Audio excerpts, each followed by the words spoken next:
Yep, so is that time again? Time for some new tyres. Wow, new rear tyre. So we had the MotoZ Rally Z or Rally Z, however you pronounce it. And so I've stuck with the MotoZ theme. And I've just gone on the adventure this time. I got 5,500 Ks out of the Rally Z, which before it was square, it was over. The dream was over with that tyre. So it's probably dead at about 5,000. But yeah, so I thought I'll get one a tiny bit more road orientated this time. So anyway, this is what we got. I'll give you some feedback. So these are the Tractionator Adventure MotoZ.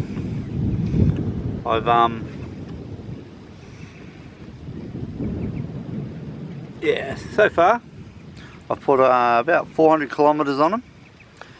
Sort of 50-50 dirt road. Nothing too full on yet, but you can tell they're a pretty aggressive pattern.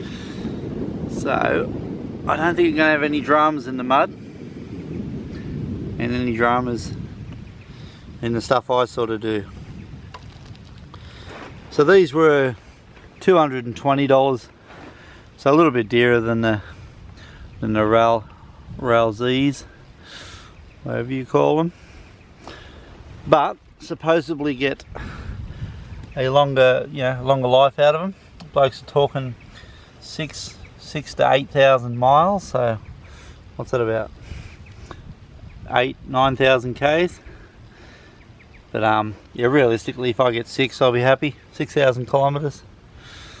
So far 400 Ks has been dirt, just controlled dirt, nothing scary.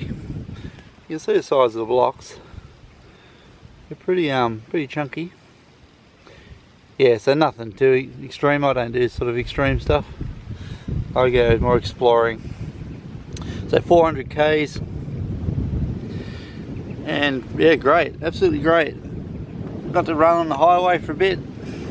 Got to run on some fast back roads. Sitting on 110 on the back roads, sweeping around corners. So yeah, really good on tar, and they were great on the gravel. So like I said, put 400 Ks on them. Good 50-50 mix of dirt and road, winding back roads and just gravel farm roads, a few little crossings of creeks and things, but yeah, just normal adventure riding stuff, nothing full on.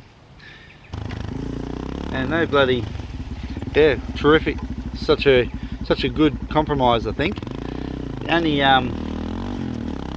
thing I'm worried about, and it's the same with the last lot of MotoZ, is their extremely solid sidewalls, which is good, extremely tough, but that just means they're going to be harder to change a flat tyre or to pop a tube out.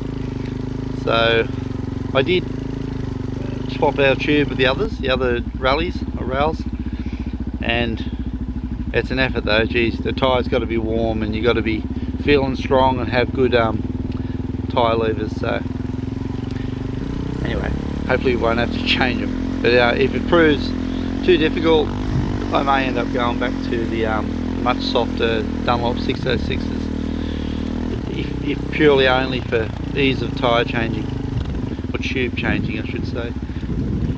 So, but I know from the last ones I had, the MotoZ Rals, I got a flat tyre, middle of nowhere, I couldn't change it. The tyre levers I had just simply weren't good enough, and I had to ride at 30 kilometers fully loaded with camping gear, fuel, water, and it was totally fine to ride for 30 kilometers. I was sitting on only about 40 Ks and stopping every sort of 10 Ks, 10 minutes or so to see how hot the tyre was getting. But yeah, 40 Ks of forest trails, and finally got back to somewhere where I could change it, and the tyre looked like brand new, not one scratch, crack or anything in it. So they're bloody tough, extremely tough. So if you do get a flat, I guess you could pretty well ride home from wherever you are anyway. Slowly checking the tyre. So these MotoZ Adventurers, they're about $40 dearer than the Rallies. for rails. They're I think they're 220 each or 240 each or something. So a little bit dearer, but if you can get to 1 to 3,000, maybe 4,000 k's more out of them, then it sort of pays for itself. Just not having to change them, and the less you do, the better, really. As long as they keep bloody going and stay hard and take a few punches. But in these tubes, I've also got some of that slime. So I've got 500 ml in each tube. So whether that will prevent like any smaller sort of leaks or holes. So it's supposed to, but who knows? But it's in there. It's just another bit of insurance for flat tyres. So hopefully we won't have to test the extremely tough sidewalls. So I guess time will tell. I'll keep you posted. I'll see how we go with wear and behaviour, but so far 25 pounds, dirt, gravel, a few crossings, up to 110 k's an hour. Everything's been bloody perfect, so we will keep you posted.